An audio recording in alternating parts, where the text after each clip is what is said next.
नमस्कार स्टूडेंट्स, मैं तौफीक खान आपका अपनी इस YouTube की ऑनलाइन क्लास पर बहुत बहुत स्वागत करता हूं। बच्चों, ये क्लास 11th की क्लास है। ठीक है, यहाँ से आज हम लोगों का पहला लेक्चर स्टार्ट होने वाला है। बहुत ही खुशी की बात, यहाँ से हम लोग धीरे धीरे रोजाना केमिस्ट्री को इतनी आसानी से सीख लेंगे कि जो केमिस्ट्री का डर है वो चुटकियों में सब गायब हो जाएगा। बस ये है, आप पहली बार वीडियो देखेंगे, आपको कुछ नया लगेगा, कुछ डीपली पढ़ाऊंगा, मैं गहराई से पढ़ाऊंगा तो आपको कुछ नया लगेगा। ये मत सोचिएगा अरे यार सर बहुत डीपली पढ़ा रहे हैं। यही डीपली आपको नीट जेई जैसे बड़े एग्जामों को क्वालिफाई करने में मदद करेगा। तो मेरा आपसे यही कहना है, बहुत ही मन लगाकर वीडियो देखें, समझें। जो ना समझ में आए, डिस्क्रिप्शन पर मेरा मोबाइल नंबर होगा, उसमें आप व्हाट्सएप करके जो भी परेशानियां हैं वो मुझसे पूछ सकते हैं। दूसरी बात, इसी डिस्क्रिप्शन पर मैंने एक ग्रुप बनाया है व्हाट्सएप का। आप उस लिंक पर जाके जुड़ सकते हैं उस ग्रुप पर, जिसमें आपको नोट्स भी प्रोवाइड की जाएगी। जो भी आपको टॉपिक पढ़ाया जाएगा लेसन कंप्लीट होने के बाद, आपको संबंधित नोट्स भी उसमें अवेलेबल हो जाएंगी। तो आप उस लिंक को भी ज्वाइन कर लें ताकि आपकी नोट्स भी बराबर बनती रहे। नेक्स्ट बात मैं आपसे यही कहूँगा बच्चों, ये क्लासेस जो है वो आपके लिए फ्री ऑफ कॉस्ट है। आप जानते हैं इसमें कोई भी आपको शुल्क नहीं देना। जितने भी बच्चे, जो भी सब्सक्राइबर हैं जो मेरी वीडियो को देख रहे हैं, वो सभी लोग कम से कम 30-30 सब्सक्राइबर जोड़ें बच्चों। क्योंकि जब आप नए बच्चों को जोड़ेंगे तो हमारी वीडियोस जो हैं वो और लोगों तक जाएगी। और जैसे ही 1000 सब्सक्राइबर हम लोग टच कर लेंगे, हम लोग लाइव क्लास पर आने लगेंगे। जो अभी मुझे वीडियो बनाना पड़ता है, इसी दौरान आप भी अवेलेबल रहेंगे। अपनी जो भी परेशानी होगी कमेंट सेक्शन पर भेजेंगे और मैं उसका उसी समय पर आंसर दूंगा। उसी क्लास के दौरान आपका नाम लेकर कहूँगा कि आपको ये प्रॉब्लम है, मैं उसको समझाऊंगा। सब कुछ बेहतरीन ढंग से होगा। इसीलिए अब आपका सपोर्ट चाहिए कि भाई आप तो कुछ भी कर सकते हैं, आप तो स्टूडेंट्स हैं, स्टूडेंट्स पावर को समझिए। आप सब्सक्राइबर बढ़ाएं, एक महीने की ही टारगेट लीजिए। 1000 सब्सक्राइबर बहुत आसानी से हो जाएंगे, क्योंकि हर एक लड़का कम से कम 100 बच्चों से टचिंग होता है, आप जानते हैं। चलिए खैर, नहीं करवाएंगे तो कोई दिक्कत नहीं, वीडियो बनती रहेगी। आपका ही फायदे के लिए बोल रहा था। चलिए अब समय बिना गवाए हम लोग अपने लेक्चर पर चलते हैं। हम लोग जो आज बच्चों ये बुक स्टार्ट कर रहे हैं, ये बुक है केमिस्ट्री का पार्ट 1, क्लास 11th का पार्ट 1, यानी कि अकार्बनिक रसायन का पहला लेसन, जिसका नाम है रसायन विज्ञान की मूल अवधारणा। इस लेसन के अंतर्गत हम लोग पहला टॉपिक कवर करेंगे जिसको बोलते हैं द्रव्य। द्रव्य, ठीक है। द्रव्य क्या है, बातें समझते जाइएगा, बहुत आसानी से समझ में आएगा। बच्चों, मैं कहूंगा द्रव्य आप हो तो भी सही है, मैं कहूंगा द्रव्य ये मार्कर है तो भी सही है, ये बोर्ड है, सब कुछ सही है। ठीक है, इसका मतलब जिसे हम देख सकते हैं, जिसका आयतन होता है, यानी वो स्थान घेरता हो, है ना। आयतन का मतलब स्थान घेरता हो। साथ ही साथ जिसे हम महसूस कर सकते हैं, जैसे कि हवा, ये सब के सब द्रव्य हैं। आप भी द्रव्य हैं, परंतु रसायन विज्ञान के अंतर्गत सजीवों का अध्ययन नहीं होता, उसके लिए हम बायो पढ़ते हैं। इस पर हम निर्जीव चीज का ही अध्ययन करते हैं। तो इसका मतलब द्रव्य की डेफिनेशन क्या होने वाली है, आप नोट करेंगे, पाउस करते करते नोट करेंगे। द्रव्य किसे कहते हैं, ठीक है, ऐसा पदार्थ जिसे हम देख सकते हैं एवं उसका एक निश्चित या उसका एक आयतन या उसका एक द्रव्यमान होता है, ऐसा बोल सकते हैं। एवं साथ ही साथ उसे हम महसूस कर सकते हैं अपनी ज्ञानेंद्रियों के द्वारा, उसे ही पदार्थ या द्रव्य कहते हैं। यही डेफिनेशन होगी। ठीक है, द्रव्य के बच्चों प्रकार क्या क्या होते हैं, पहली बात तो, ठीक है। द्रव्य के, अगर मैं आपसे 2 नंबर में आ गई द्रव्य की परिभाषा तो आप बता देंगे। इसी को थोड़ा और व्यवस्थित करना चाहें तो नीचे लिख सकते हैं द्रव्य के क्या गुण हो सकते हैं। तो द्रव्य का पहला गुण, आप उसे देख सकते हैं। दूसरा, उसका द्रव्यमान होता है, उसे आप महसूस कर सकते हैं। इसी परिभाषा में गुण भी है भैया, उसको आप लिख सकते हैं। उदाहरण के लिए मार्कर, हवा, ठीक है, बोर्ड इत्यादि। चलिए अब हम लोग देखते हैं ये जो द्रव्य है इसका क्लासिफिकेशन देखते हैं। ठीक है, क्लासिफिकेशन, वर्गीकरण किसके आधार पर, भौतिक अवस्था के आधार पर, भौतिक अवस्था के आधार पर द्रव्य का वर्गीकरण। तो पहला है ठोस पदार्थ या ठोस द्रव्य, दूसरा द्रव पदार्थ या अवस्था, ठीक है, ठोस अवस्था, द्रव अवस्था, जो भी लिखें। तीसरा गैस अवस्था या गैस पदार्थ। चौथा प्लाज्मा। पांचवा Bose Einstein condensate, Bose Einstein condensate, ठीक है। चलें धीरे धीरे बात करते हैं। सबसे पहली डेफिनीशन, ठोस पदार्थ क्या है। आप लोग छोटी कक्षाओं में पढ़ते हैं जिसका आकार और आयतन यानी जितना स्थान घेरता है वो निश्चित है तो वो ठोस है। परंतु बेटा कभी सोचा है, ये तो एक विशेषता जैसा लगता है। जैसे मैंने कहा ये अपने पास एक राम है, ये राम नाम का व्यक्ति है और ये क्या लगाता है, चश्मा लगाता है और कैप पहनता है, ठीक है। तो इसकी क्या विशेषता है? आप बोलेंगे राम चश्मा लगाता है, आप बोलेंगे राम कैप लगाता है, तो ये तो गुण बता रहे हैं भाई आप उसके। तो उसी प्रकार ठोस पदार्थ क्या है, ठोस कैसा होता है? ठोस के लिए आप बोल देते हैं इसका आकार निश्चित होता है, तो भाई ये तो ये सही है, इसकी विशेषता है, इसका आकार निश्चित होगा। इसका आयतन निश्चित है, ये भी तो विशेषता है। इसकी डेफिनिट डेफिनेशन क्या है, निश्चित, इसकी वास्तविक डेफिनेशन।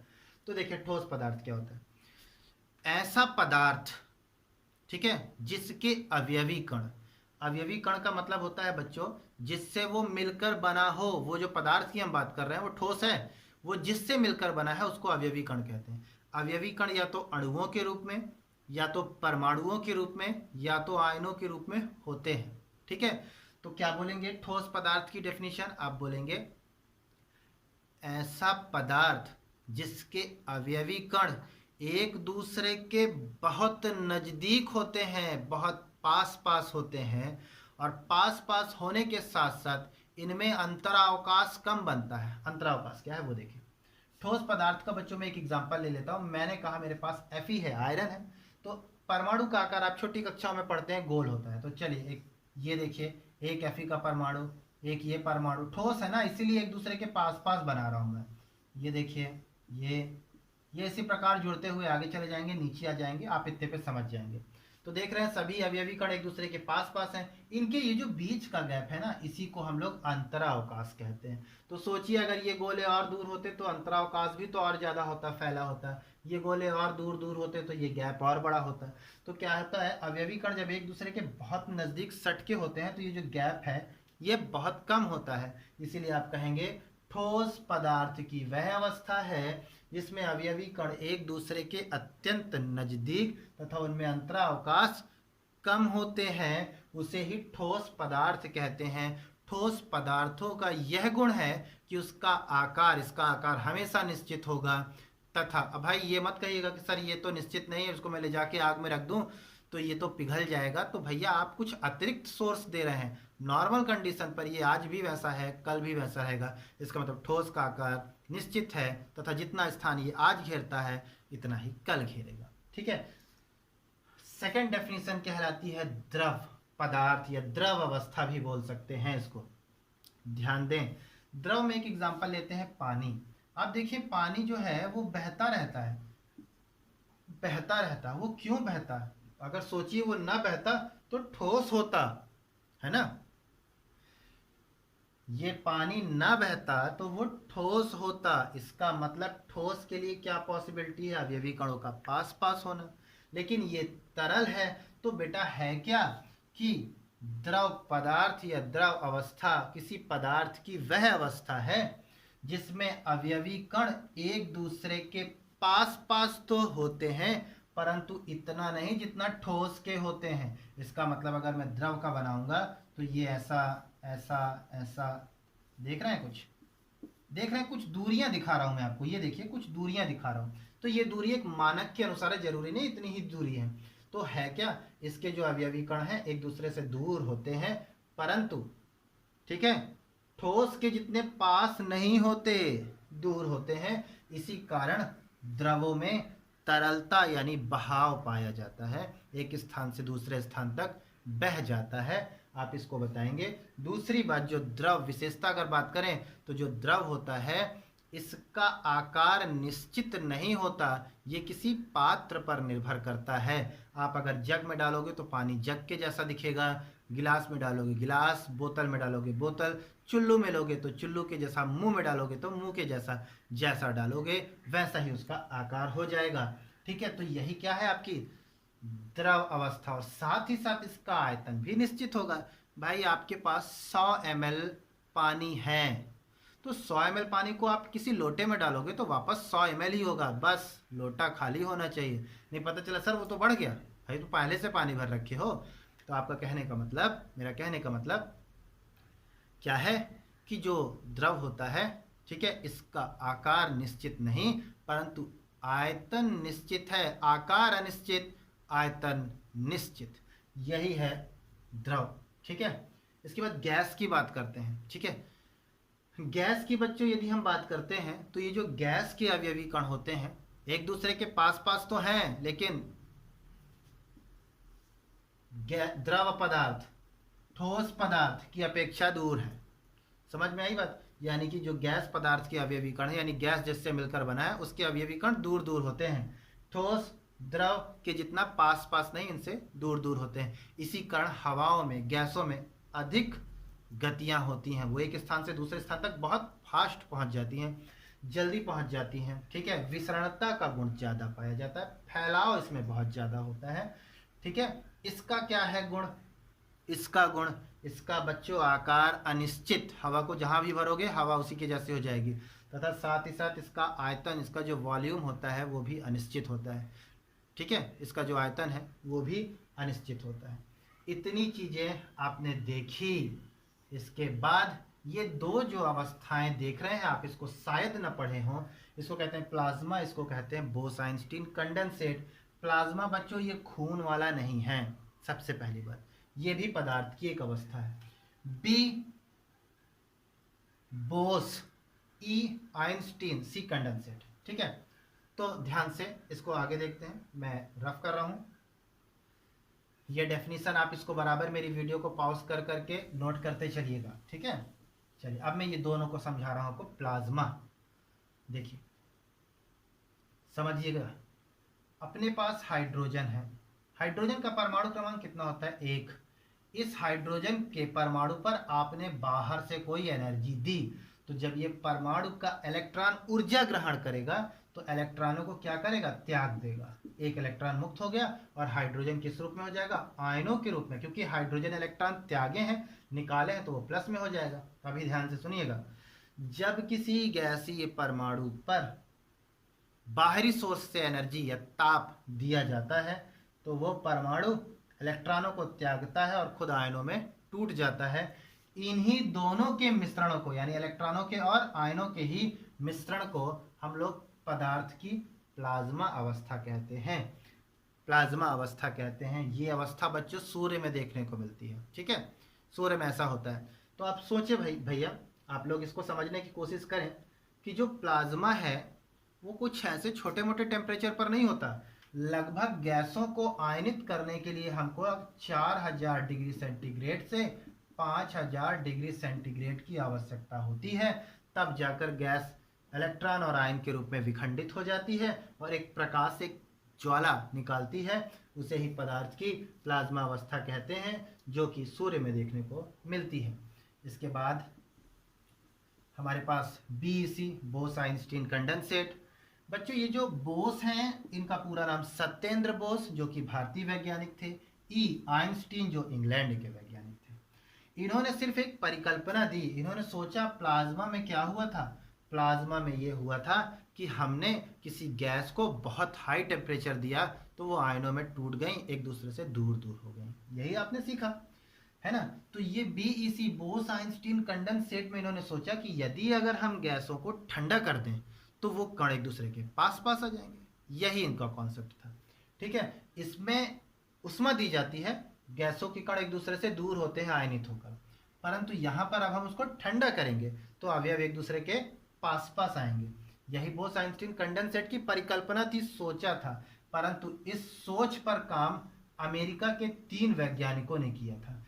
पहले का नाम है कर्नेल, दूसरे का नाम है केटरले, तीसरे का नाम है वीमैन। इन 3 वैज्ञानिकों ने बोस-आइंस्टीन कंडेंसेट की जो परिकल्पना है इस पर काम किया। सोचा तो इन दोनों ने था, काम इन्होंने किया। इन्होंने क्या किया, गैसों को निम्न घनत्व पर, निम्न घनत्व का मतलब बहुत पार्टिकल्स पास पास कर दिए गैसों के, ठीक है, निम्न घनत्व यानी गैसों के पार्टिकल्स बहुत पास पास कर दिए, निम्न घनत्व पर, ठीक है, निम्न घनत्व पर परम शून्य ताप पर, परम शून्य ताप किसको कहते हैं, 0 केल्विन, केल्विन जानते हैं ना, टेम्परेचर मेजर करने की यूनिट है, 0 केल्विन या तो -273.15 डिग्री सेंटीग्रेड, इसको यही चाहे ये बोलिए चाहे वो बोलिए, ठीक है, इस टेम्परेचर पर उस गैसों को ठंडा किया तो उनको एक पदार्थ की नई अवस्था प्राप्त हुई जिसे बोस-आइंस्टीन कंडेंसेट कहते हैं, ठीक है। ये हो गया आपका। आगे चलें। अगर आपसे पूछा जाए कि पदार्थ की जो अवस्था है, ठोस, द्रव, गैस, इनमें क्या अंतर है, कुछ क्लासिफिकेशन बताइए, 1-2 ठो सोचकर। तो देखें, पहला मैं इसकी बात करता हूं आकार की, पहले आकार की। तो ठोस का आकार कैसा होता है, निश्चित होता है। द्रव का आकार निश्चित नहीं होता, पात्र पर निर्भर करता है। गैस का, इसको मैं लिख देता हूं, निश्चित, फिर पात्र पर निर्भर, पात्र पर निर्भर, ऐसे ही तो है। आयतन की बात करते हैं भाई, आयतन कैसा होता है, तो ठोस का जो आयतन है, ठीक है, वो भी कैसा होता है, निश्चित होता है, और ये द्रव का भी निश्चित और इसका अनिश्चित। 2 अंतर तो भाई बहुत आसानी से बना लिए। इसके बाद देखें तीसरा, बहाव। तो ठोसों में बहाव नहीं होता, जानते हैं आप, द्रव में बहाव होता है, ठीक है, बहाव होता है, बराबर आप लिखते जाइएगा। फिर इसके बाद बहाव इसमें होता है। इसके बाद चौथा पॉइंट आप इसमें क्या दे सकते हैं, घनत्व, डेंसिटी जिसको बोलते हैं। तो इसका घनत्व बहुत कम, ठोस से ज्यादा, इसका द्रव का ठोस से ज्यादा, और गैस का द्रव से ज्यादा। अगर द्रव से ज्यादा है तो ठोस से तो ज्यादा होगा। इसी तरह मैक्सिमम आप इस पे अंतर बता सकते हैं। इस पे 1-2 और अंतर बताए जा सकते हैं। इसके जो और अंतर है आप उसको कमेंट सेक्शन पर, इसके जो और अंतर है उसको कमेंट सेक्शन पर लिख के दिखाएं। जो नहीं बनेगा वो उससे पूछें। धन्यवाद।